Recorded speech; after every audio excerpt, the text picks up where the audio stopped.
Nós invocamos, acende a chama e que venha o teu reino. Nós nos rendemos e tudo entregamos para sempre.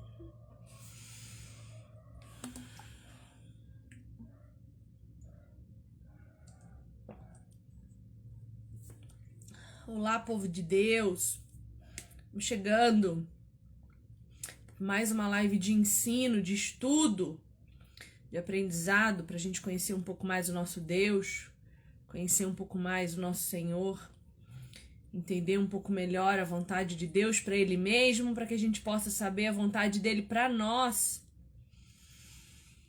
Hoje a gente vai falar sobre culto. A palavra de Deus nos ensina a cultuar, né? Ela nos diz como cultuar a Deus de forma a agradar o coração do Senhor. E acho que tanto eu quanto você temos percebido que a igreja não cultua mais a Deus conforme a vontade de Deus. A gente cultua a Deus conforme a nossa própria vontade. Então, eu convidei o Maico para estar aqui com a gente essa noite e nos ensinar um pouco a respeito do culto segundo Deus e não segundo os homens. Então, sejam todos bem-vindos aqui. Vou chamar o Maico para entrar.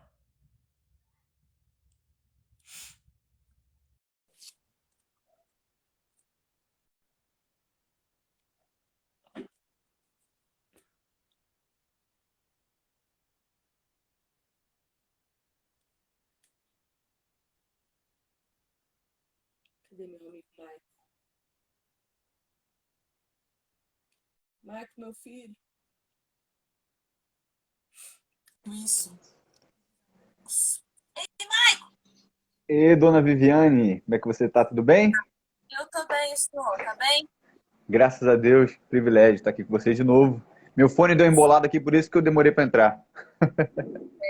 Povo, o áudio tá bom? O meu áudio tá bom? Tá tranquilo de ouvir? É melhor eu pôr o fone? Acho que eu vou pôr o fone, Maico. Bota aí.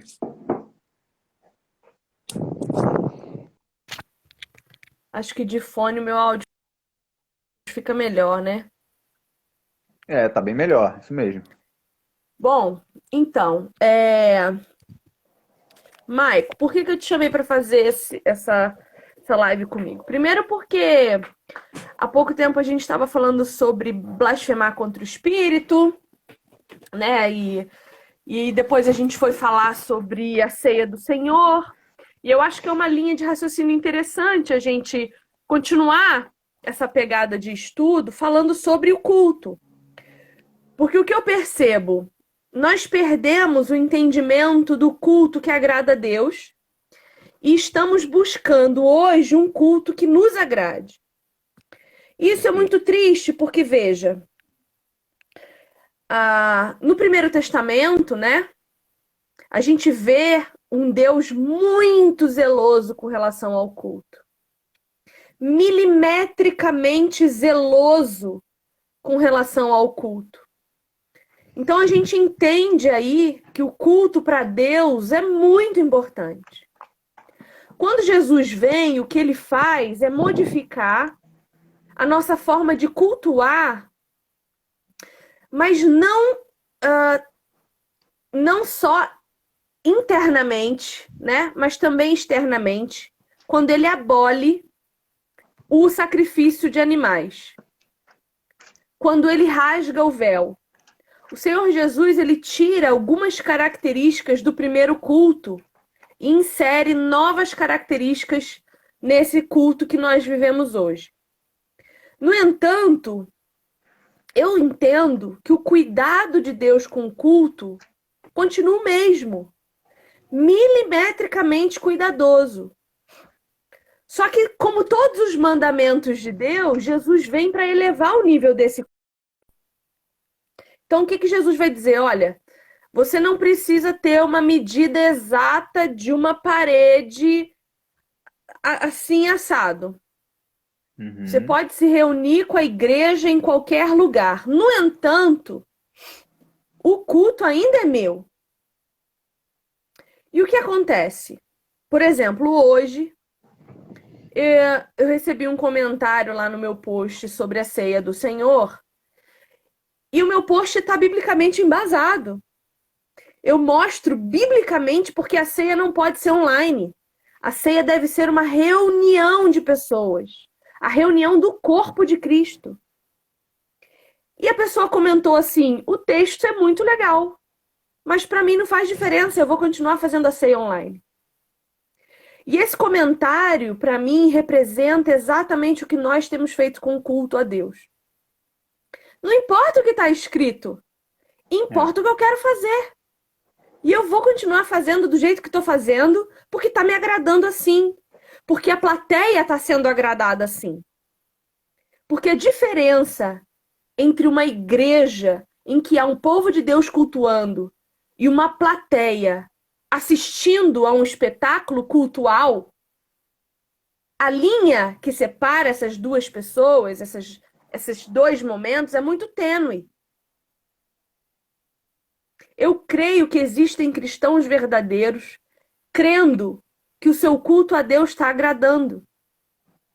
E tenho certeza que muitos não estão. Justamente por causa disso.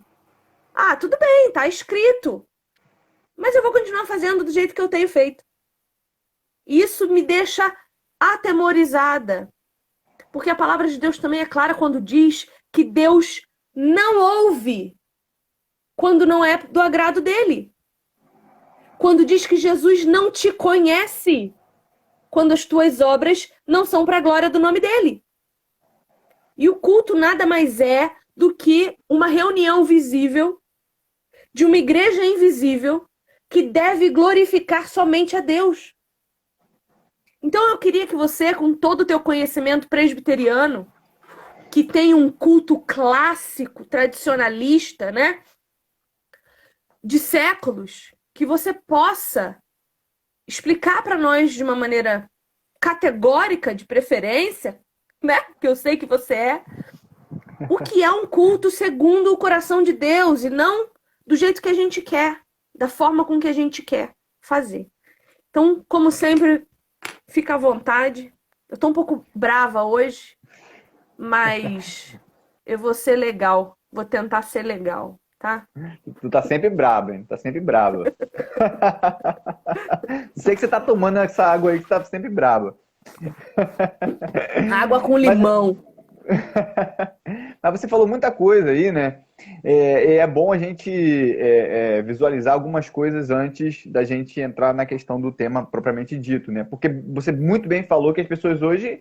tá dizendo, você tá falando assim, tem base bíblica, ok, mas eu vou continuar fazendo da minha forma. Isso representa um perigo muito grande, né? Muito grande.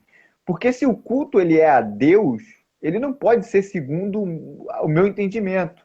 A primeira coisa que a gente tem que entender é que isso é uma altivez gigante.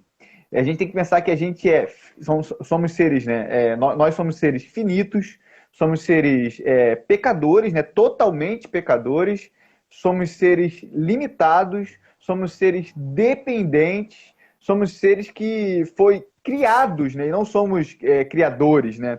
E a gente achar que pela nossa cabeça, pela nossa perspicácia, a gente vai alcançar o coração de Deus, ou o entendimento dele, ou a sua vontade, simplesmente pelo fato de nós acharmos ou deixarmos de achar alguma coisa, é uma prepotência gigante, Vivi. É uma prepotência gigante. Porque isso é impossível. Como que eu, criatura finita, dependente, pecadora, vou conhecer aquilo que agrada a Deus na sua essência, sem que eu consulte a sua vontade prescrita? E aí eu digo a Sagrada Escritura, né? É impossível isso, né? Calvino falava que Deus, quando se comunica conosco, né, se revela a nós, ele o faz como uma ama de leite, uma babá, faz a uma criança, que é no ato de balbuciar, ou seja, falar palavras, ele se condescende a nós, né? Isso aí em teologia é chamado de condescendência, ou seja, é como se ele se ajoelhasse até a nós e ali falasse, balbuciasse aos nossos ouvidos para que nós entendêssemos a sua vontade. Aí que tá. Se isso não acontecesse, ou se isso não ocorrer, ou se isso não tivesse ocorrido, nós jamais compreenderíamos a vontade de Deus, jamais. Glória a Deus, Vivi, que ele fez isso. Ele fez isso através dos profetas, através das revelações que ele deu ao seu povo, seja a Moisés, Abraão, enfim, a gente viu isso no decorrer da história de diversas formas, e esses profetas, esses homens de Deus registraram isso, né, formando aquilo que a gente chama de escritura sagrada, e isso se continuou, né, depois através dos apóstolos, que foram inspirados por Deus para escrever essas palavras, e hoje nós temos a escritura sagrada, que é a palavra de Deus clara para a nossa vida. Lá, é claro que a Bíblia não possui todas as coisas que a gente imagina, né? Ela foi escrita numa cultura, numa época, mas lá na Bíblia a gente tem tudo o que a gente precisa saber sobre salvação e sobre culto a Deus. Isso é mais importante, porque a essência do ser humano é adoradora. O ser humano ele foi feito única e exclusivamente para adorar a Deus. No breve catecismo, né, de Westminster, a primeira pergunta é: qual é o fim do homem, né? Qual a finalidade do homem? E o fim do homem é louvar a Deus e ter prazer nele. E isso só é possível através das Escrituras. Isso só é possível mediante aquilo que Deus se revela, o Deus que se revela. E isso hoje, né? Você falou aí sobre a ideia, mas isso era no Antigo Testamento. Isso não é esse não é argumento convincente, porque o Deus é o mesmo. O Deus do Antigo Testamento é o Deus do Novo Testamento. Senão a gente cai numa heresia como Marcião caiu, criar dois deuses. Um Deus mau, que é o Deus que castigava lá no Antigo Testamento, e um Deus bom, Deus amor e tal, não entende isso. Só que a Escritura Sagrada não fala isso. Deus é um Deus zeloso. O segundo mandamento fala sobre isso, né? É um Deus zeloso, é um Deus que cuida, é um Deus que se preocupa não somente no fato de nós adorarmos a Ele, né? E a palavra está cheia de prescrições em relação a isso, mas no como nós adoramos a Deus. Isso é importante também, sabe? Não é somente adorar, porque a adoração ela está totalmente ligada ao como eu adoro. Não tem como você tirar isso, dissociar isso. O como eu faço está totalmente ligado ao que eu faço, porque eu só vou atingir aquilo que Deus quer se for pela sua vontade, como Ele diz a nós, né? Você vê, por exemplo, a sua pergunta, na verdade, foi sobre o que é culto, né? Foi essa a sua pergunta. E a gente precisa entender que Deus tirar um pouco da nossa cabeça essa ideia passiva de culto, sabe? Como se culto fosse algo que eu fosse lá na igreja hoje e vou assistir alguma coisa acontecendo lá, e lá está acontecendo alguma coisa, e eu vou ser abençoado por Deus porque eu estou ali naquele ambiente, né? É assim que as pessoas entendem culto, como se fosse simplesmente um ato de cumprimento religioso, né? E isso é um grande problema, né, Maico? Porque assim, eu não vou pro culto para receber nada. Exatamente. Eu vou para entregar. Eu vou lá me sacrificar. É como se eu estivesse indo me colocar lá como um animal que é degolado diante de Deus e se entrega a sua vida. O culto é uma entrega. Eu não vou para receber nada, eu não vou para ser curada, eu não vou para ser libertada, como a teologia da prosperidade e do neopentecostalismo prega, né? Eu vou lá encontrar com o meu Deus que pode ou não decidir sobre a minha vida qualquer coisa. Então, eu vou lá me entregar de tal forma que, se Deus achar agrado em mim, Ele se revela a mim. E de uma maneira especial, porque eu tô com os meus irmãos reunidos. Eu tô corpo.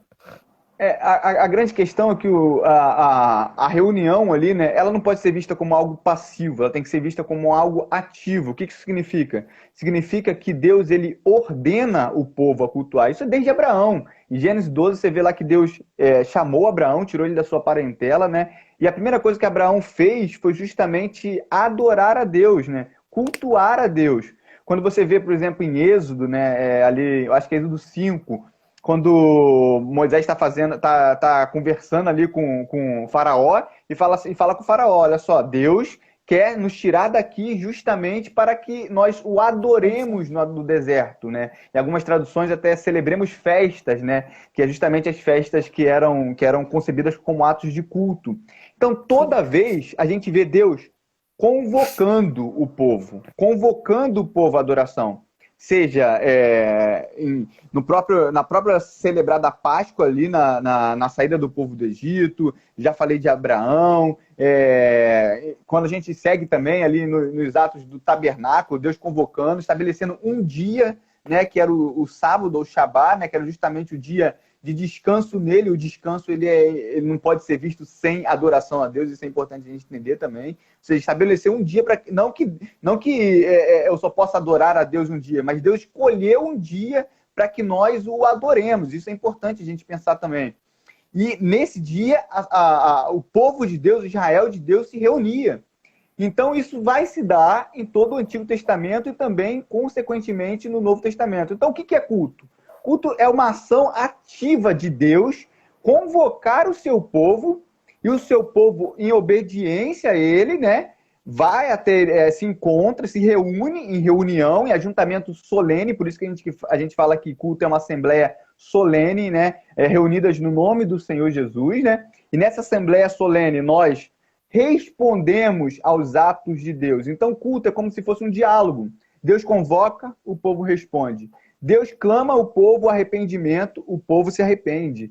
Deus ordena que o povo louve, e o povo louva através de salmos, cânticos, né? Deus ordena que o povo ouça a sua palavra, e o povo ouve a sua palavra e aplica isso no seu coração. E após isso, o povo é como se fosse intimado ou missionado. A bênção apostólica é justamente como se fosse uma bênção de intimação. Vocês agora vão ao mundo, né? Vocês devem ir ao mundo e anunciar o evangelho a toda criatura. E depois, é como se fosse um teatro, sabe? Um drama. É uma renovação pactual. O que é importante a gente frisar disso? Que culto não é uma atitude passiva, mas é uma atitude ativa, onde Deus está se comunicando com o seu povo, né? A gente acha que culto é que Deus estivesse lá assim, só prestando atenção no que você está fazendo. Não, não. Deus, ele é o personagem principal. Ele não somente escreve a dramaturgia, mas ele atua também como principal personagem.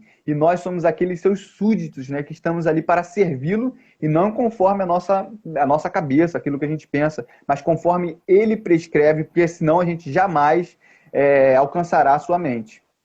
Sim. E é tão importante isso de obedecer os preceitos com relação a culto e fazer de acordo com a vontade de Deus, porque olha onde a gente pode parar se a gente quiser fazer do nosso jeito.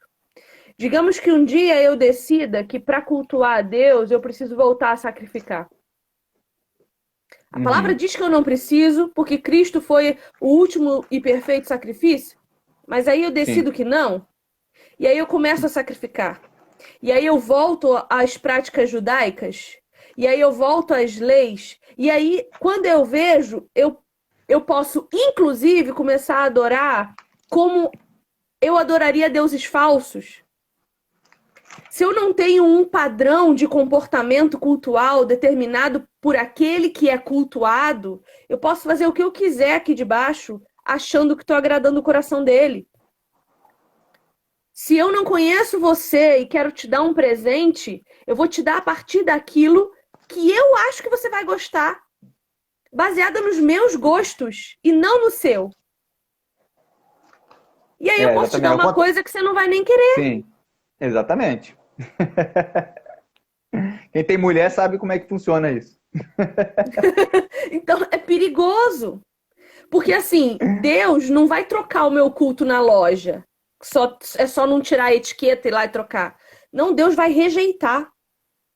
Ele vai dar as costas para mim e ele vai parar de se comunicar comigo. E isso é muito sério. Olha, isso é tão grave que tem pessoas fazendo a ceia online em casa, com água, com qualquer pão, de qualquer jeito. E Satanás é tão astuto que faz essa pessoa crer que Deus está ali e ele não está. A gente está nessa vibe de achar que Deus está em todos os lugares e ele me ama do jeito que eu tiver. Sai dessa. Me ajuda, Michael. Me ajuda, Michael. Olha só, Vivi, você falou uma questão importantíssima. Deus jamais vai ser adorado como eu desejo, mas ele precisa ser adorado como ele quer, né? Isso na Bíblia é muito claro. Por exemplo, o livro de Malaquias é inteiro falando sobre isso. Inteiro. Falando sobre culto a Deus, né? E é interessante que o povo ali tinha acabado de retornar, né, da Babilônia, e eles acabaram de reconstruir o templo e os muros de Jerusalém, mas o templo a gente sabe muito bem que não era aquele templo, né? E a galera estava desanimada, triste, porque os saudosos, né, aqueles saudosistas, olhavam aquele templo e falavam, poxa, quem viu o templo de Salomão e vê esse templo aí, isso não é nada, né? O templo não tinha nem terminado ainda, enfim, né? Você vê ainda, e além disso, Israel, né, o povo quando volta, no caso a tribo de Judá ali, ela volta e o povo continua sendo dominado, né? Continua sendo cativo e tinha várias profecias que apontavam para algo bom que aconteceria. Isso não acontece, porque a profecia, na verdade, não estava se referindo ali a um Israel nacional, mas estava referindo justamente àquilo que Cristo iria fazer. Eles não entenderam isso, né? Que Cristo era o templo, como você bem falou, Cristo era o verdadeiro sacrifício, eles não tinham entendido isso. Então o que acontece? O povo começa a prestar culto de qualquer maneira. Ao invés de pegar aquele cabrito bem ali, né, do primeiro ano, que seja sem defeito, ele pegava aquele mais O fraquinho, mais cego, o velhinho, o doente, o que não cego. servia mais. Exatamente, exatamente. Aquele de último caso, ali que não custava nada, né, para ele.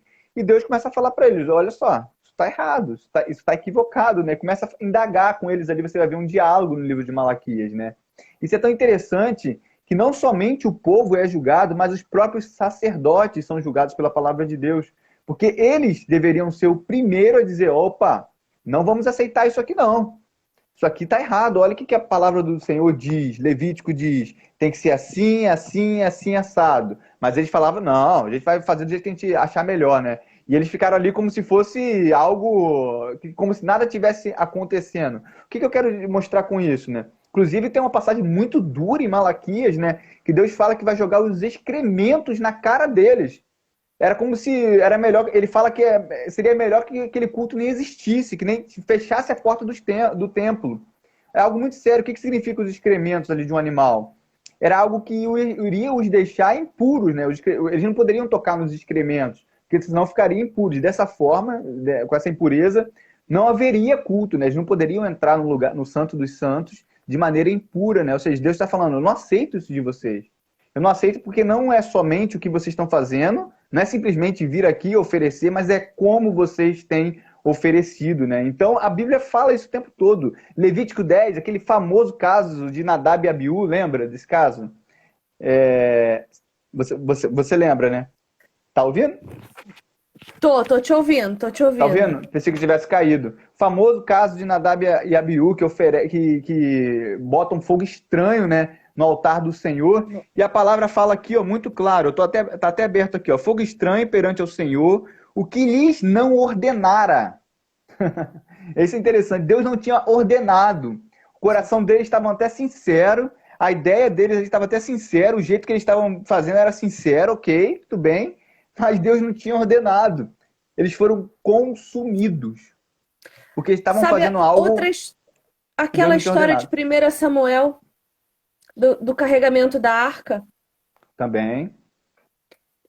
O povo estava levando a arca, Davi estava levando a arca de volta para Jerusalém, coloca a arca num carro de boi, o que não poderia acontecer, teria que ser carregada por sacerdotes, pelas mãos Pelos de levitas. sacerdotes Sim. purificados. Eles colocam num carro de boi, os bois tropeçam, a arca vai cair. O que É. estava guiando o carro de boi coloca a mão na arca para proteger que a arca sagrada caísse no chão e se quebrasse. Na mesma hora Uhum. ele é fulminado. Paulo, e aí para a gente não ficar só no Primeiro Testamento, no Antigo Testamento, para as pessoas não dizerem, usarem os argumentos de sempre, né, de que isso não faz mais parte, Paulo gasta muito tempo falando de culto. Ordem nos cultos, procedimento nos cultos, respeito nos cultos, sacerdócio nos cultos. Paulo gasta muito tempo fazendo isso. E o que me preocupa mais nesse movimento de cultuar do jeito que quiser, Michael, é que assim, ó, quem cultua Deus hoje de qualquer jeito não é cristão. A gente sabe que a maior parte do povo, vamos botar no Brasil, tá? 90% do povo brasileiro acredita em Deus. mas não é 90% cristão. Eles creem no mesmo Deus que eu acredito, mas não o cultuam do jeito que ele quer. Vou explicar. Pera aí que eu acho que eu não tô me explicando direito. Veja. Não, tá sim. Tô? Tá. Quantas religiões nós vemos que creem nesse mesmo Deus que eu e você cremos? Não tô falando de Cristo, né? Tô falando de Deus. Creem nesse Deus, até conhecem Jesus de ouvir falar, mas cultuam esse mesmo Deus de várias outras formas, inclusive com sacrifício de pessoas. Porque nós sabemos que existem religiões ainda que creem nesse mesmo Deus da história e o adoram com pecados de morte. E falta pouco para a gente começar a fazer o mesmo. Eu não sei se você tem essa impressão, mas eu acho que nós estamos caminhando para um lugar muito ruim. Nós não estamos adorando Deus do jeito que Ele quer, mas estamos adorando alguém. Quem, se não é Deus que está ali? A grande questão, Vivi, é que tem muitos deuses e muitos Jesuses, muitos Espíritos Santos por aí. A questão é qual é esse Deus que você está adorando? Esse E Deus isso é o que Deus faz da sua diferença cabeça. é a forma como eu adoro. Exatamente. O Deus é o Deus da sua cabeça ou é o Deus das Escrituras, né? Então, por isso que o culto reformado, tem até esse livro aqui, ó, interessante, que é o culto reformado da editora Puritanos. Muita gente vai no culto, por exemplo, presbiteriano, né? Tem várias igrejas presbiterianas por aí, mas estou falando daquela igreja mais Tradicional. ortodoxa, tradicional, ortodoxa, né? E as pessoas acham o culto chato, né? Pô, o culto é chato, não tem malabarismo, não tem dança, não tem isso, não tem aquilo outro. Luz, música, fumaça. Não tem luz, fumaça, essas coisas, não tem nada disso. As pessoas acham chato, né? Porque não tem essas coisas. Você vai lá na igreja, na minha igreja, se você for lá, você vai ver o culto é sempre igual. Você vai ter atos de invocação, leitura, você vai ter depois um ato de contrição, aí depois a igreja responde com um hino. É sempre igual, né? E você não vai. As pessoas vão achar que é chato. Mas por que as pessoas acham chatos, né? Porque elas querem um culto segundo aquilo que ela imaginou, aquilo que ela pensa, que é bacana. O legal é ter bastante louvor, louvor, louvor, louvor. Porém, gente, o culto, assim como a vida do cristão, assim como todo o cristianismo e como a gente concebe cristianismo, precisa ser centrada na palavra de Deus. Se não for isso, nada disso é válido. Se a minha vida não expressar a palavra de Deus, minha vida não é válida. Se a forma como eu enxergo minha família, se não for através da palavra de Deus, se não for guiada pela palavra de Deus, nada disso é válida. Se a forma como eu trabalho não for guiada pela palavra de Deus, isso não é válido. A forma do culto, e o culto é tão importante, gente, ele é tão importante que é a única coisa que vai restar no céu. No céu, o que a gente tem certeza que haverá é adoração, é culto ao Senhor. Isso não tenho dúvida. Pregação não vai ter mais, evangelismo não vai ter mais, nada disso vai ter mais. O que vai ter no céu é adoração. E nós estamos aqui como se fosse num período probatório, aprendendo como que devemos adorar ao Deus Santo, ao Deus Triuno. Se não for de acordo com a Bíblia, eu estou adorando qualquer outro Deus. Eu estou adorando então, o que diferencia o Deus a quem eu adoro é a forma como eu adoro. Exatamente. Se eu estou adorando, cultuando, biblicamente guiada, eu estou adorando o Deus da Bíblia. Exatamente. Mas se eu estou adorando de acordo com o meu pensamento, com o meu entendimento, com o meu coração, eu estou adorando qualquer coisa, menos o Deus Altíssimo. Perfeito. E olha, para sair o Deus Altíssimo e entrar Satanás, é um estalo.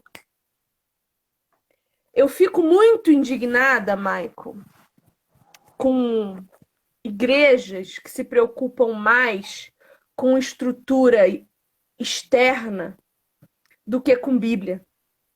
Eu fico muito triste quando eu ouço uma pregação de 20 minutos e que o pregador já está pedindo desculpa pela demora, sendo que eu fui obrigada a escutar 1h20 de cantoria. Você sabe que eu tenho problema com cantoria, né, Maico? Eu tenho muito problema com cantoria. Então, eu acho assim, ó, Louvozão, né? Louvozão. Canta Brasil 2000. Quem é desse tempo aí sabe? eu tenho uma teoria. Entrando na igreja, tá tocando uma musiquinha. Começou o culto pontualmente, toca outra. Acabou. Acabou.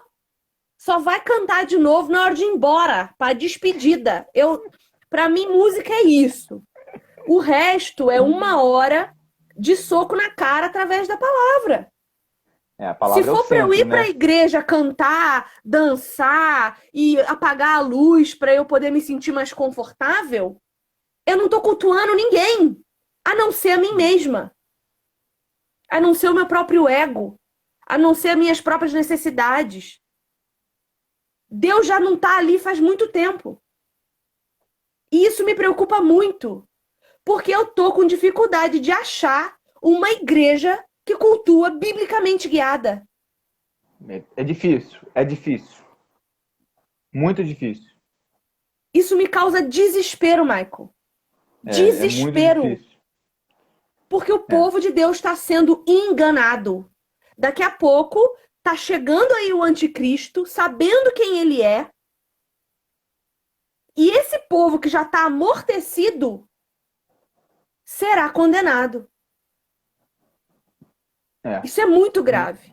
É muito grave. É muito grave. Então, o Quando a gente... comentário do garoto lá hoje, assim, o teu texto é muito bom, mas para mim não importa.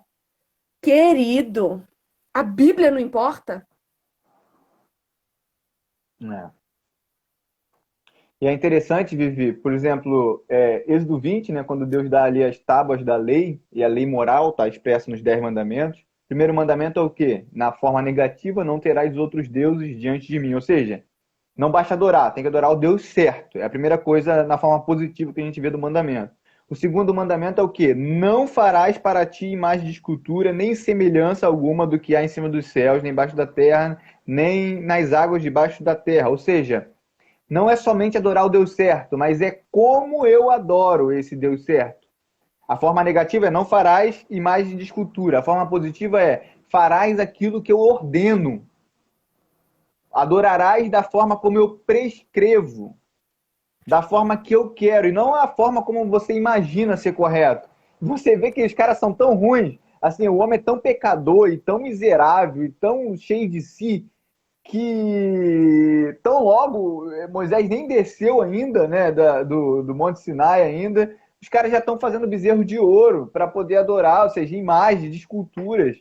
São coisas assim que é intrínseco ao coração do ser humano. Gente, se deixar por si mesmo, se deixar de acordo com o meu coração, eu só tendo a ir ao mal. O meu coração é corrupto, é enganoso. Se eu fizer do jeito que eu quero, do jeito que me agrada, vai sempre, na expressão popular, dar ruim. Vai sempre dar ruim, não tem jeito.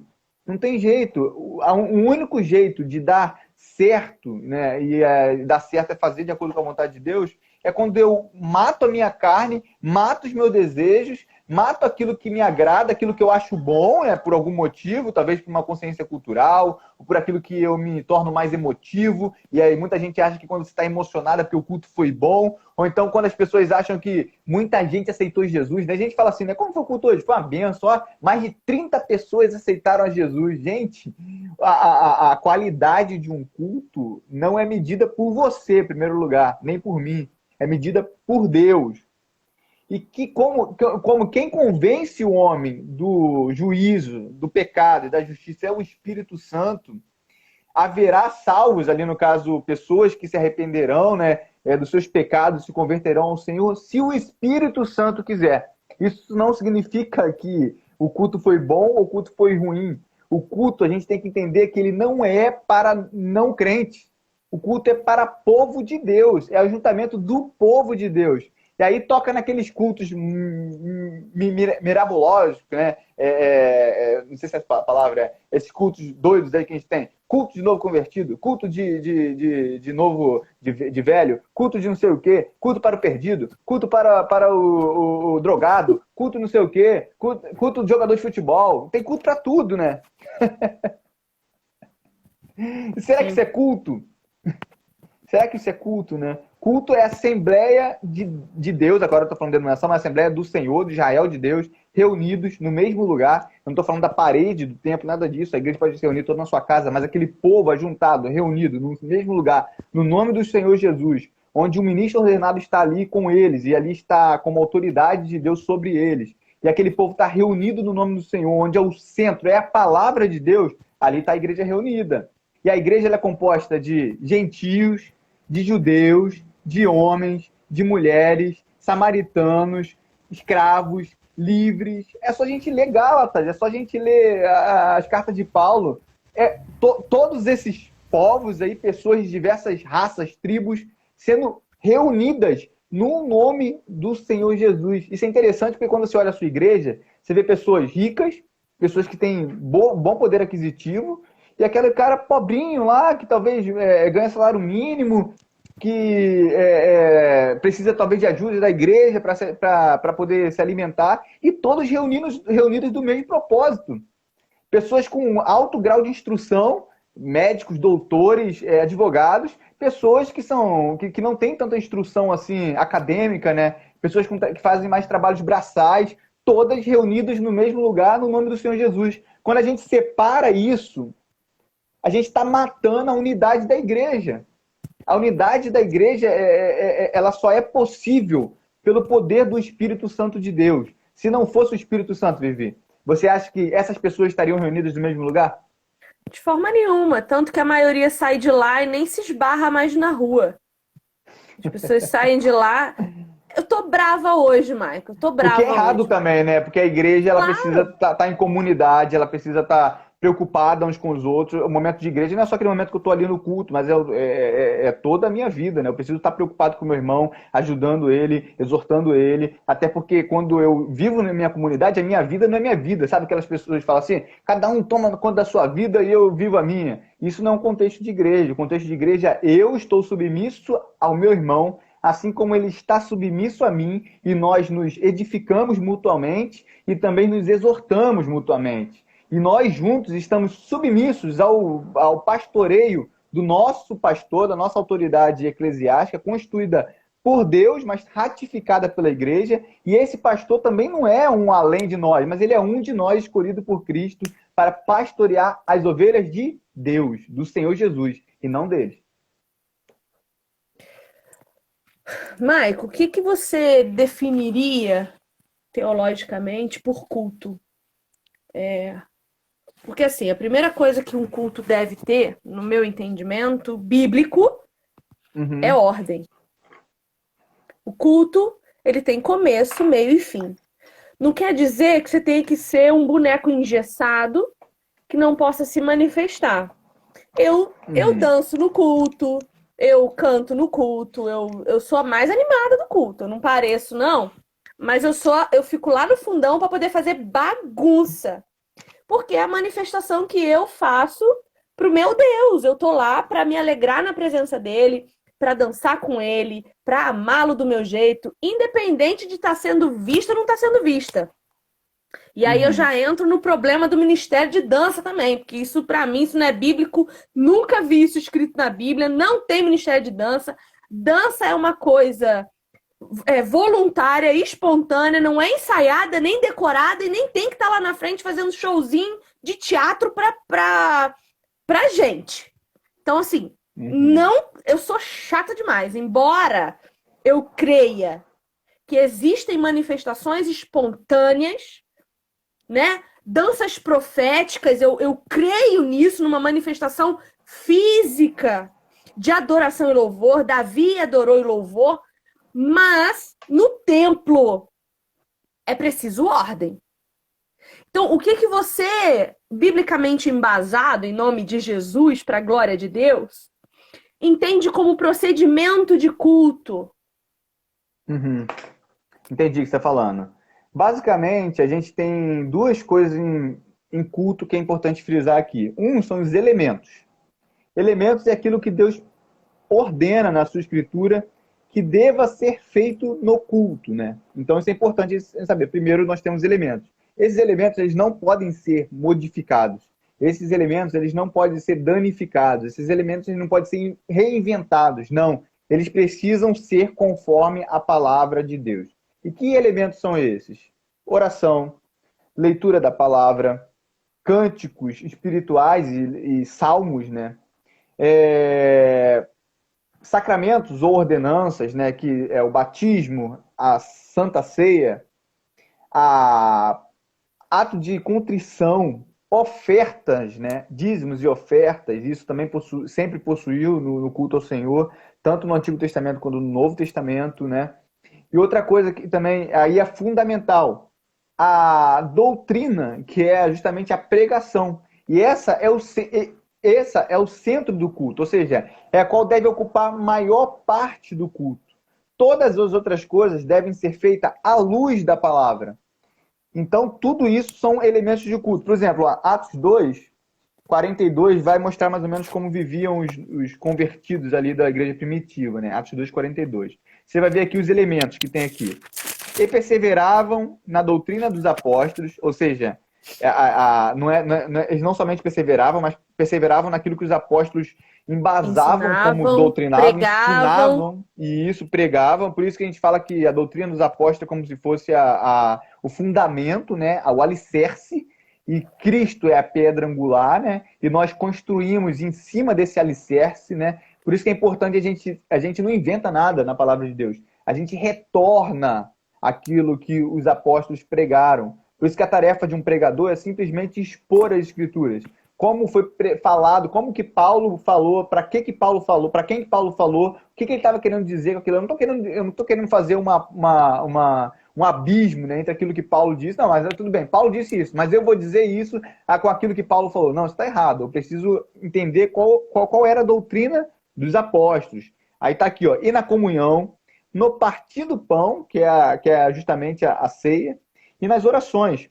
E em cada alma havia temor, e muitos prodígios e sinais eram feitos por intermédio dos apóstolos. Todos os que creram estavam juntos e tinham tudo em comum. Aí aqui a questão vendiam suas propriedades, bens, distribuindo o produto entre todos. Vi aqui a questão da comunhão, né? E aqui é muito interessante você ver o pano de fundo, que é justamente a ideia de que tinha acabado de acontecer o Pentecostes, estava todo mundo reunido ali, pessoas de todos os lugares, então eles tinham que fazer isso aqui, realmente, que era vender suas propriedades, para que eles tivessem tudo em comum. Diariamente perseveravam unânimes no templo. O que eles faziam no templo? Partia pão de casa em casa e tomavam suas refeições com alegria e singeleza de coração, louvando a Deus, contando com a simpatia de todo o povo. Enquanto isso, acrescentava-lhe o Senhor dia a dia os que iam sendo salvos. Ou seja, você vê aqui que tinha oração, que tinha perseverança na doutrina dos apóstolos, você vê aqui que tinha comunhão, você vê aqui que tinha celebração da ceia, você vê aqui que tinha pregação, você vê que eles tinham tudo em comum, ou seja, era realmente um povo reunido e unido pelo nome de Jesus, pelo poder do Espírito Santo. Então eu posso entender como culto agradável a Deus. Culto agradável a Deus. Primeiro, uma doutrina biblicamente embasada. Palavra de Deus como fundamento. Tanto que a primeira coisa que ele elenca aqui, e aí a gente precisa entender que a palavra de Deus também tem significação textual. Toda vez que a primeira coisa é colocada, ela é a mais importante. Por exemplo, as virtudes do dom do fruto do Espírito Santo. Primeiro é o amor, porque é o mais importante. Então aqui a gente está vendo que a doutrina é o mais importante. Então não é 1h30 de música para 20 minutos de pregação. É 1h30 de pregação para, no máximo, estourando. E outra, demais, a música ela tem que estar conectada com o culto. Ela não pode ser algo dissociado. O povo ele precisa agora. Foi lido que nós fomos convocados para adorar a Deus e nós iremos cantar em resposta a essa convocação. Então tem que ser alguma coisa conexa, senão o culto não fica racional, fica irracional, né? Então agora eu vou. Você está falando de pregar um tema e cantar outro tema?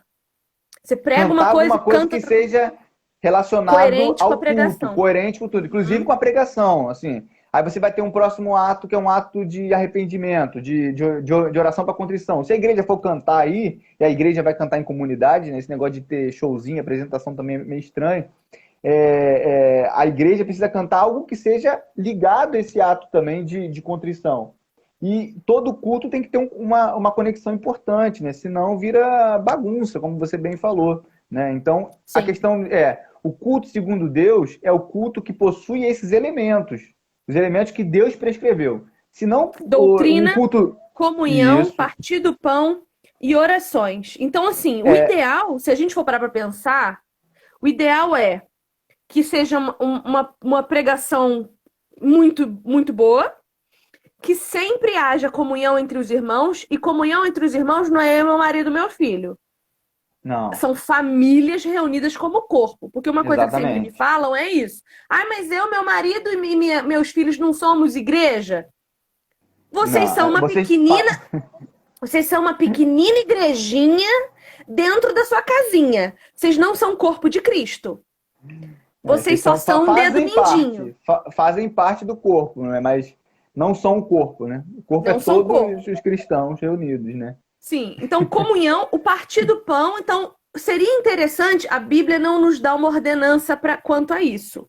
Mas seria interessante que todo culto tivesse uma ceia. Aí você entra numa seara um pouquinho mais profunda, né? Mais profunda.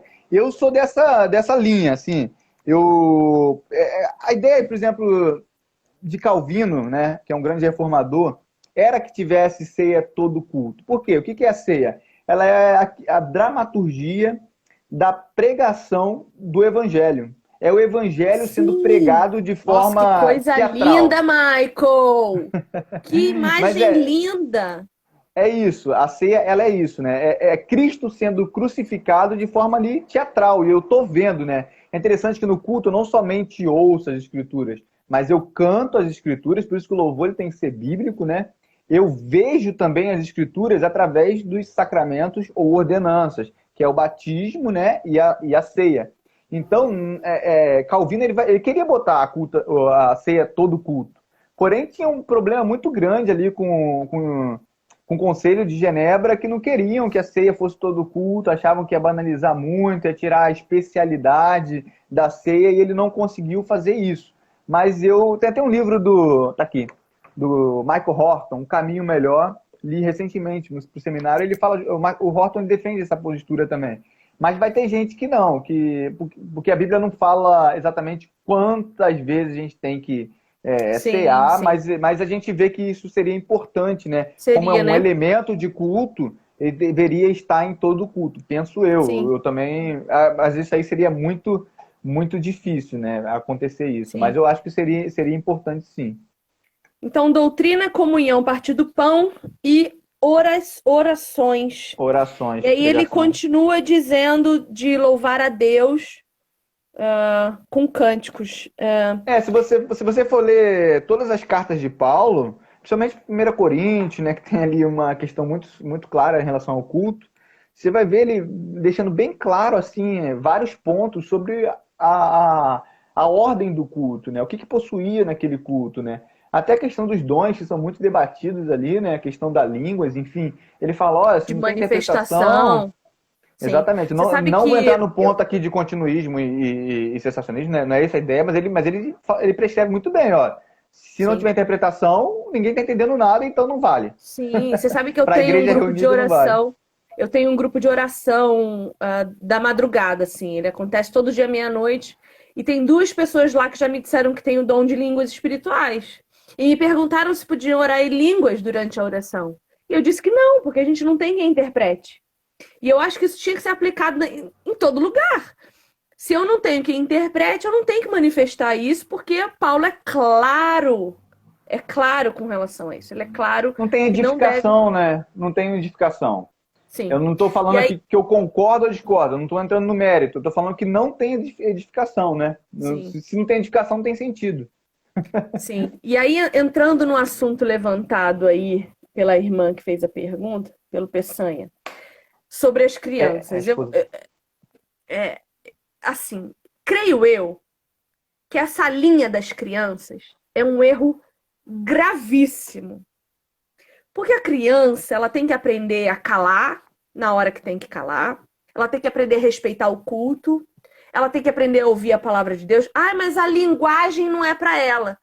A linguagem que é para ela tem que ser feita em casa todos os dias no culto doméstico. O Perfeito. culto solene, que é o culto de domingo, ele é feito para a família reunida, cultuar a Deus, reunida, não só entre si, mas com a igreja.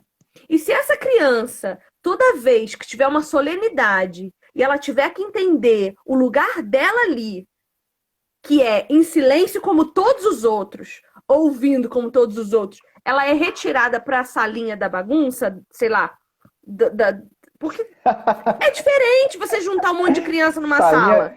Salinha da bagunça é ótimo. Então, essa criança, ela cresce não entendendo a seriedade do culto solene. Estou Perfeito. enganada? Sua igreja tem salinha das crianças? Ixi, rapaz, eu acho que não tinha, passou a ter, agora por causa do Covid não tem mais, mas eu não vou entrar nesse mérito da minha igreja, mas eu vou falar exatamente o que eu penso ser o correto à luz da Bíblia, né? Isso eu aprendi muito com uma amiga minha chamada Simone Quaresma, que fala muito sobre criação de filhos. Ela defende muito esse ponto aí da ideia de não tirar as crianças do ambiente de culto. Por quê, gente? Culto, ele não é simplesmente um local ali onde eu vou, como a gente estava falando o tempo todo, mas ele é um local onde Deus alimenta o seu povo. E o povo é constituído por diversas famílias, bebês, adultos, adolescentes, velhos, anciãos, novos, enfim, povo de Deus, gente. Esquece esse negócio de ficar separando o povo de Deus. Se você tira uma criança do culto, é você restringir essa criança de receber o alimento de Deus através de um meio de graça que é o próprio culto. Então é muito perigoso isso. É muito perigoso estar privando ela do culto ao Senhor. Eu não estou falando que você não pode ter uma reunião em outro dia, ou uma reunião de crianças, ou ensina um catecismo para criança outro dia. Não é isso. Não é isso que eu estou falando. Isso, inclusive, é muito saudável. Escola Bíblica Dominical, tudo isso. Você vai se acomodar ali a criança falando na linguagem dela. No culto a Deus, não. No culto, no domingo do Senhor, não. O culto mas todos precisam estar. E se eu tenho uma criança muito bagunceira, que não me dá um minuto de paz, e eu não consigo assistir o culto? Porque aquela criança não para de fazer bagunça em cima de mim. Porque é isso que as mães dizem pra mim, tá? Tô te falando o que me dizem. Olha, eu preciso de uma igreja que tenha a salinha da criança, porque a minha criança não me deixa assistir o culto. Ela tá falando assim, porque eu não consigo criar a minha criança da maneira correta. Ela tá atestando ali ela tá assinando atestado de má criação do seu próprio filho, né? A questão é, gente, toda criança vai, em algum momento, vai fazer uma bagunça, toda criança vai chorar em algum momento, isso aí é natural. E uma criança chorando no culto é até bom. Assim, você ouvir um choro de uma criança no culto, é você ouvir que Deus está reunindo todo o seu povo, não tem nenhum problema nisso. É claro que se estiver atrapalhando, você vai levar o seu filho para um local separado, você vai tentar ali sanar o problema, não sei se é comida, alguma coisa, enfim. Então é importante que você sane o problema ali. Se for um ato de rebeldia da criança, muita criança fazendo pirraça, não quer assistir o culto, você vai disciplinar essa criança, você precisa disciplinar, orar com ela, mostrar para ela que é importante ela estar no culto ali, entendeu? Ela prestar atenção no culto. Se for o caso, se a criança não consegue ficar parada, pede ela para desenhar aquilo que está sendo falado no culto. Talvez seja importante isso, porque ela consegue manter a sua concentração juntamente com alguma coisa que está sendo feita. Agora, jamais dê às suas crianças celular, livrinho, coisas que vai botar ela alheio ao culto. Não, ela tem que se sentir presente no culto, parte do culto. E o ponto que você citou também, ô Vivi, se ela não for acostumada com isso, criada nisso, que garante que quando ela virar adolescente, ela não vai procurar um lugar que fale a linguagem dela.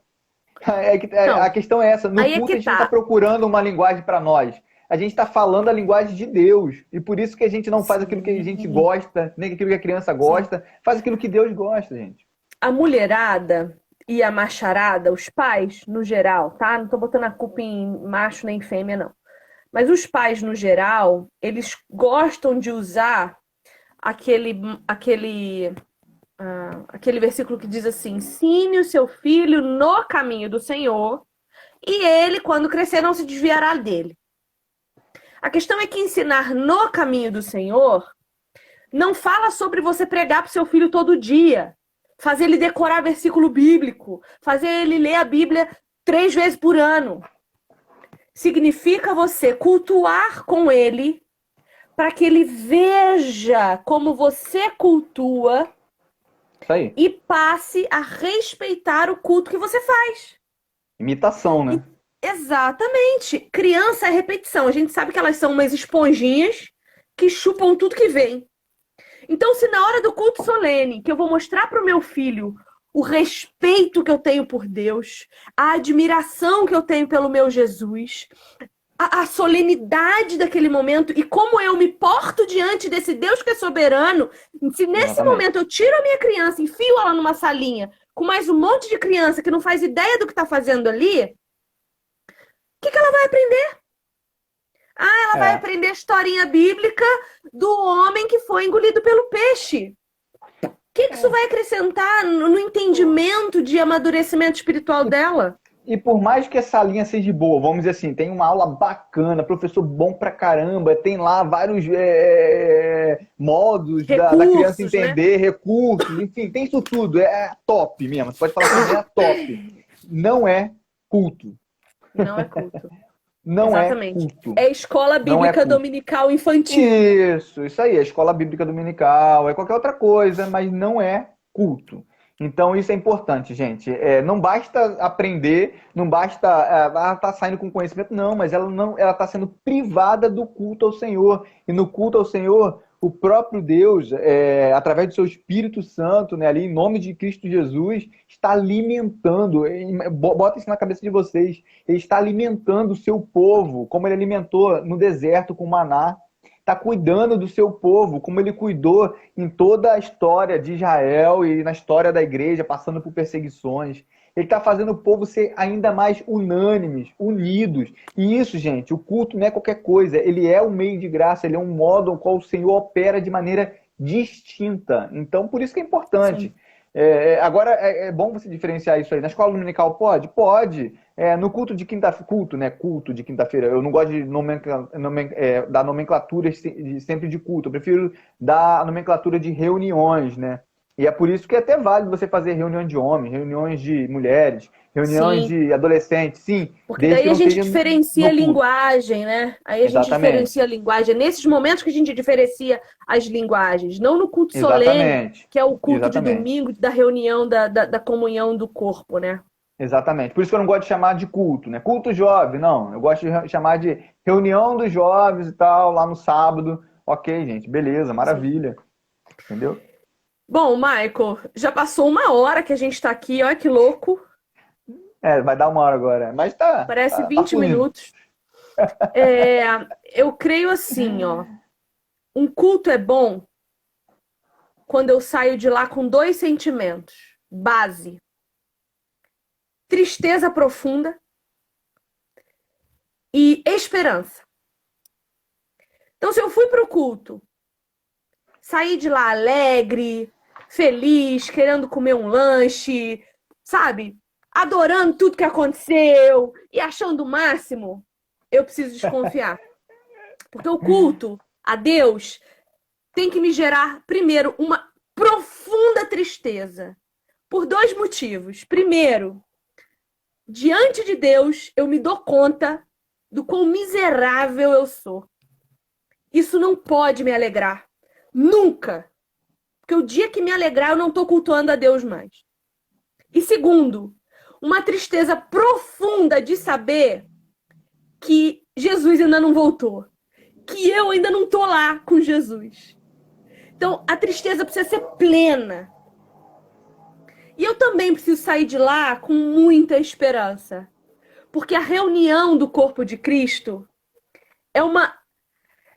Deus não mandou isso à toa. É uma viagem que a presença de Deus se manifesta de uma maneira tão especial que eu me sinto como se já estivesse com Cristo na eternidade.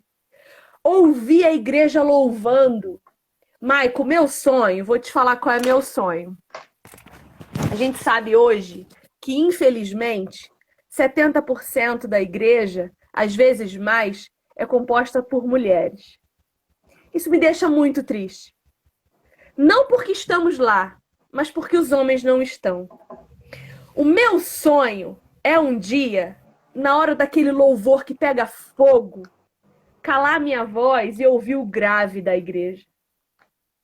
Ouvir a voz de homens levantando suas mãos e clamando desesperadamente por Deus. Porque esse louvor comunitário, ele é diferente. E eu tenho certeza que Deus ouve diferente. Então, Com eu certeza. preciso sair do culto muito triste e com muita esperança da eternidade. Se eu saio de lá mais feliz do que cheguei, alguma coisa errada tem. É Eu esse o entendi, meu eu entendimento. entendi. Não, eu entendi perfeitamente o que você quis dizer. É como o irmão colocou aí, tem culto que você sai com o ego massageado, né? Os coaches da vida chegam lá e falam, não, você é capaz, você é isso, você é aquilo, né? É o culto focado no homem, né? E realmente esse culto aí, meu irmão, sai dele. Se você sair muito com o ego ali inflado, achando que você é capaz, você vai conseguir, esse culto tá meio estranho, né? E eu entendi o seu ponto de vista de sair triste, porque quando a gente é exposto ao evangelho, né? O evangelho não é algo, gente, não é algo que massageia ego de ninguém. Para começar, ele fala que você é totalmente pecador, miserável, sabe? Em você não há bem algum. Você é um Zé Mané, como o pessoal fala aí. Em você não há bem algum. Ele já começa assim, né? Te detonando. Depois ele fala assim, ó, você não pode fazer nada para ser salvo. Você não conseguirá fazer nada para ser salvo. Não, não adianta. Você pode dar dízimo, você pode ter mais dinheiro, você pode fazer as maiores obras, você pode fazer aquilo, aquilo. Não, nada disso vai te fazer ser salvo, nada. Você não conseguirá jamais. Ah, mas tem alguém que fez no seu lugar. A graça de Deus e a graça de Cristo Jesus, sabe? Ela é tão maravilhosa que ela também nos abala, ela acaba conosco. Ela fala assim: olha só, você quer ser salvo? Tudo bem, mas você não pode fazer nada. Mas você tem que confiar plenamente naquele que fez, e é Cristo Jesus. É como se Jesus falasse: olha só, meu filho, sai para lá que você é ninguém. Deixa eu fazer no seu lugar. E quando você bota a sua fé em Cristo, sabe, verdadeiramente confia nele, aí sim você é um salvo verdadeiramente. Então, o evangelho, ele não é ele não afaga ninguém, ele não massageia o ego de ninguém, muito pelo contrário, ele detona conosco e nos faz agora Aleluia! e nos faz entender que nós somos tão ruins, tão miseráveis, que se não for a graça de Deus na nossa vida, a gente não é nada. Então a gente é totalmente dependente de Deus. E no momento da nossa vida, quando a gente cai, quando a gente erra, a pregação vai lá e detona com a gente de novo. E a gente novamente é erguido pelo poder do Senhor e fala: meu filho, sou eu que faço no seu lugar. Vai e não peques mais. Ou seja, é maravilhoso, cara. Esse é o sentimento de derrota que você falou, né? Mas Sim, também tem um sim. sentimento de alegria, assim, indizível no culto, que ele é como se fosse um sentimento escatológico, sabe? Ali você tem o povo de Deus adorando de A forma esperança da uníssona, glória, a unânime, esperança da exatamente. glória Gente, a gente tem que entender que o culto ao Senhor é como se fosse um pedaço do céu. do céu. É o É, Senhor fazendo a gente experimentar sim. aquilo que ocorrerá na eternidade. Então a gente não pode louvar a Deus assim. Não pode ser assim, gente. A gente tem que cantar para fora, com vida, com vigor, com alegria, né? Porque ali é o momento que nós estamos provando do céu. Se a gente não se alegra no culto e não tem prazer no culto, a gente não vai ter prazer no céu. A gente não vai ter prazer no céu. Então a gente entender justamente isso, sabe? Aprender a gostar das coisas que Deus gosta. E isso só muda quando o nosso coração é modificado, sabe? É não somente ler a palavra, mas é ter prazer na palavra, né? Como diz o salmista, né?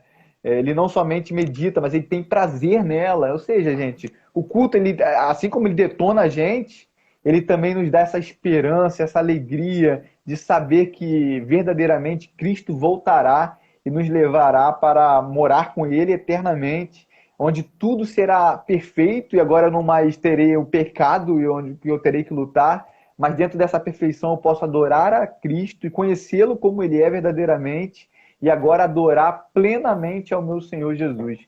Não tem maior Amém. alegria que essa. Amém. Amém. Querido, muito obrigada. Você quer falar mais Que alguma isso. coisa? Não, acho que a gente falou tudo, né? Não sei se alguém tem alguma Eu pergunta, acho. alguma questão aí, Deixa eu mas a ver. gente falamos bastante coisa, né? A Lê tem uma pergunta aqui. Não sinto comunhão na igreja que congrego. Não me sinto bem tomando a ceia lá. É errado? Isso é uma questão muito pastoral, né? Assim, eu não tenho como entender a vida dela, saber exatamente, mas a questão é o O que está seguinte: acontecendo, né?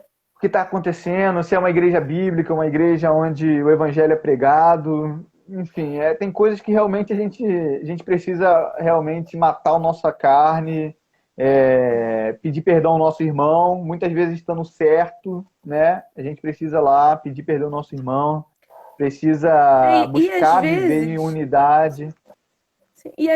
a gente está sendo o empecilho da comunhão, né? Às vezes a gente mesmo. Eu não estou falando que é o caso de quem perguntou, mas eu estou É, falando de mim, tá? No começo da minha vida cristã, Confissões da Vivi. É, a gente quer ser bajulado na igreja. A gente chegou lá, a gente é novidade, a gente quer ser bajulado. A gente quer que as pessoas perguntem como a gente tá, a gente quer que elas venham até nós, a gente quer que elas nos procurem, a gente quer. E aí, quando elas não fazem, a gente se sente isolado. Mas é, ao mesmo tempo também não toma iniciativa de ir lá. exatamente. Então E, a gente é o e, próprio empecilho às vezes, né? e culto, assim, não somente o culto, mas a igreja, ela é uma ideia pactual, sabe? Eu estou em pacto juntamente com meus irmãos, juntamente com o meu pastor. Isso muda muita coisa. Por quê? Se eu falto um culto, não é meu irmão que tem que ligar para mim perguntando por que eu não fui. É eu que tenho que justificar o pastor dizendo os motivos que me fizeram não ir ao culto. As pessoas ficam cá, poxa, eu estou 3 domingos sem ir na igreja e ninguém me ligou. O pastor não me ligou. Eu não sei. Meu irmão, você que tem pacto com Deus e com os irmãos. Você que precisa se justificar. É claro que nós, como corpo de Cristo, iremos sim nos preocupar uns com os outros, ligar para Sim. aquele irmão, perguntando se aconteceu alguma coisa. Mas a gente precisa entender que o compromisso primeiro parte de nós, né? É Deus que chama, mas nós que somos seu povo e precisamos ter pacto uns com os outros, sabe? Saber que a minha vida também é subordinada aos meus irmãos, sabe? E a minha vida é subordinada ao pastor. Então eu preciso, antes de tudo, antes de que ele me ligue, me justificar pela minha ausência, justificar porque eu estou sumido. E quando uma pessoa está sumida da igreja, inclusive isso pode ser passível até de disciplina, sabe por quê, Viviane? Porque na igreja é o momento que nós, não somente no culto, mas a igreja é o ambiente em que eu consigo ver se você da minha igreja, né, está andando no caminho do Senhor. E eu consigo testificar que você é um cristão, uma cristã.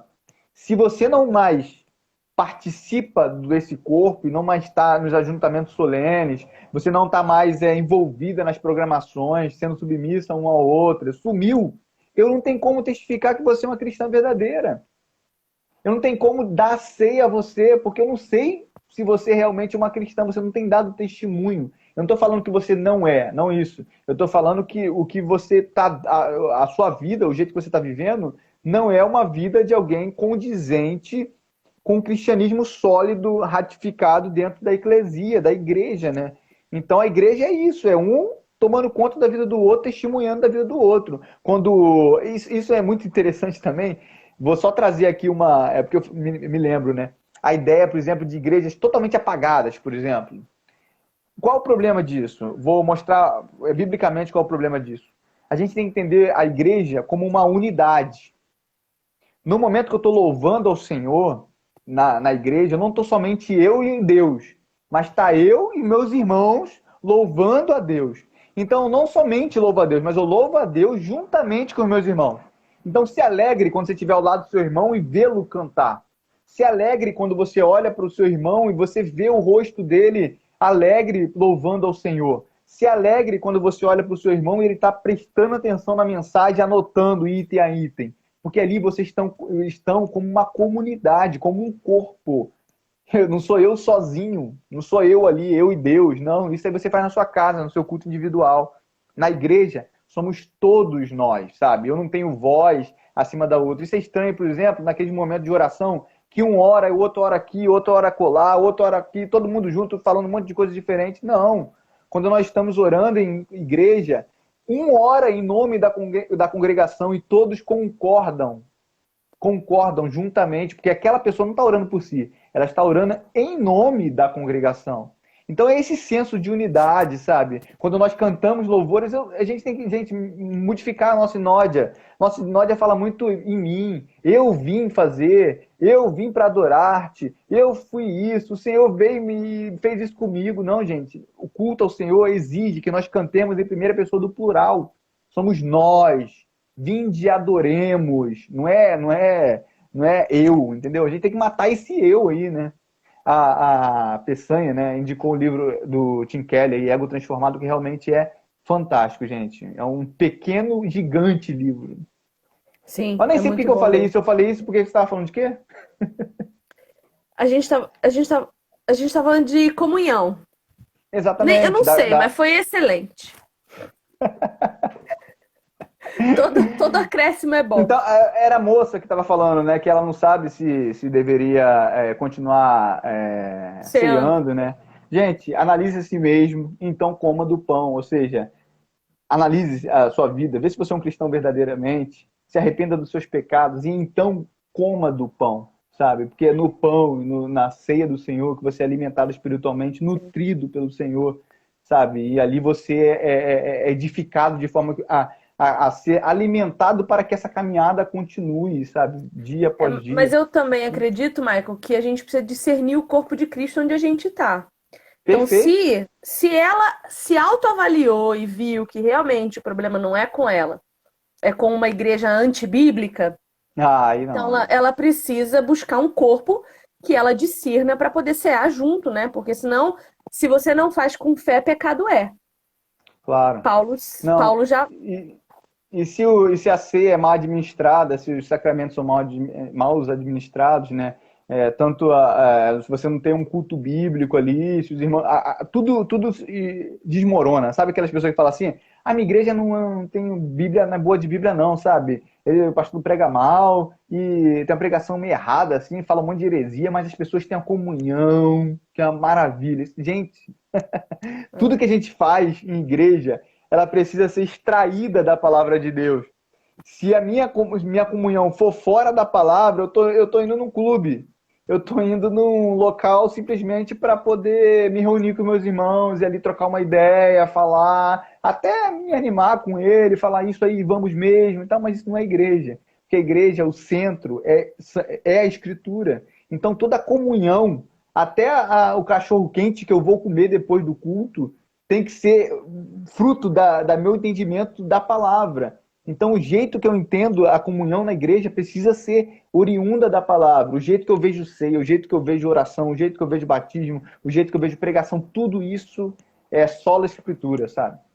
Amém. Querido, muito obrigada pela tua presença aqui. Muito obrigada por mais uma vez vir me dar uma aula de teologia Que isso. reformada. Eu amo a sua vida, eu amo você, eu amo a sua esposa. Nem sei quem é, só sei de foto, mas já amo porque eu sei que ela é a base do seu lar e isso é lindo Com demais. certeza. Então dá um beijo nela, agradece a ela mais uma vez o empréstimo que ela me fez do marido dela. Que isso, é um E prazer. seja muito bem-vindo aqui sempre, tá? Logo eu te chamo de novo pra gente fazer mais uma live de ensino. Eu Muito adoro, obrigada, tá é bom? o tema que eu ouso a falar, que eu mais gosto, né? Porque culto é tudo, né? A nossa vida é um culto também, embora não seja um culto solene, né? Isso que a gente está falando, mas a gente precisa viver em conformidade com. Eu até me empolgo quando eu falo de culto, porque é algo que falta muito a nós termos uma teologia saudável na área do culto, né?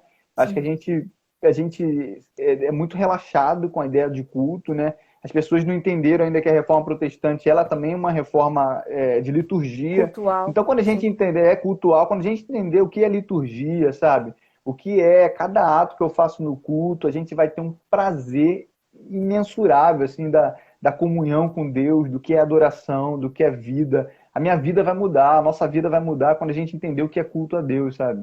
Então, é uma área que eu me empolgo, que eu amo falar de culto, né? Eu pesquiso, eu busco conhecer o tempo todo, eu estudo sobre isso. Então, liturgia é o que eu mais gosto. E a liturgia da nossa vida, né? Tudo aquilo que a gente faz, assim, mostra muito daquilo que a gente é, né? Aquilo que a gente faz o tempo todo. Tem um livro do Smith, né? Que é Você é Aquilo que Ama, acho que é Você é Aquilo que Ama, que ele fala muito dessa ideia de liturgia da vida, né? Então é importante a gente entender que o jeito como nós adoramos não está dissociado de a quem nós adoramos. Então, quando você for no domingo do Senhor, estiver na sua igreja, pensa na sua reverência, pensa no modo como você está cultuando, pensa na unidade da igreja, pensa em como você está sendo alimentado por Cristo ali naquele momento. Devote aquele tempo ao Senhor, 1h30, 2 horas de culto. Não é nada em vista do tempo que a gente fica rolando o Instagram. Eu sou um desses que às vezes fico rolando Instagram, daqui a pouco deu 1, 2, 3 horas, está ali só rolando. Não estou falando que Instagram é ruim na sua essência, mas eu estou falando que o tempo que a gente gasta no culto é tão pouco ali no dia do Senhor, né? Que a gente precisa realmente nos dedicar esse período ali integralmente, para Deus falar conosco e nós respondermos a Ele de maneira correta. É verdade. Michael, nós estamos sendo vistos lá do Japão. Olha a Nani, Opa! a Iriane, ela tá morando lá. Ela é aqui de Londrina e ela tá morando lá no Japão. Nani, te amo, viu? Obrigada por estar aqui. Prazer, Todo mundo que prazer. assistiu.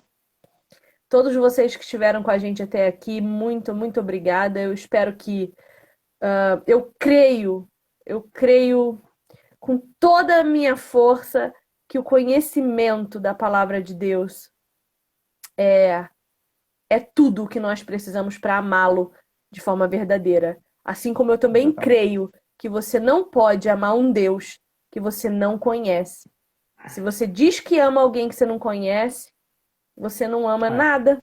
Você ama a si mesmo e aquilo que você acredita ser o Deus que você acredita. Então, meu objetivo nesse Instagram é ensinar. Ensinar não sobre o que eu penso, porque a palavra de Deus também me bate, também me machuca, também me gera muitos sentimentos de transformação, né? Eu também queria não concordar com um monte de coisa, mas é a palavra do Deus que eu sirvo. Então, é a verdade absoluta. E eu te agradeço por fazer parte disso comigo, Michael, porque você me ensina muito, você me ministra muito. E isso é muito importante para mim. Então, muito obrigada por compartilhar do teu conhecimento comigo, com a galera que está aqui. Enfim, você é bem-vindo aqui, tá bom? Eu que agradeço a oportunidade sempre. Para mim é um privilégio, sabe disso, né? Falar acerca das verdades do Senhor, né? E no seu Instagram, com um público bem diverso, uma galera que realmente está preocupada em aprender, isso é mais importante. Lembre-se que não há vida eterna se não houver conhecimento de Deus, né? João 17,3 fala, a vida eterna é esta, que conheçam a Deus como único Deus e a Jesus Cristo, o qual o enviaste. Ou seja, precisamos conhecer o Senhor. Amém. Que Deus seja louvado sempre nas nossas vidas.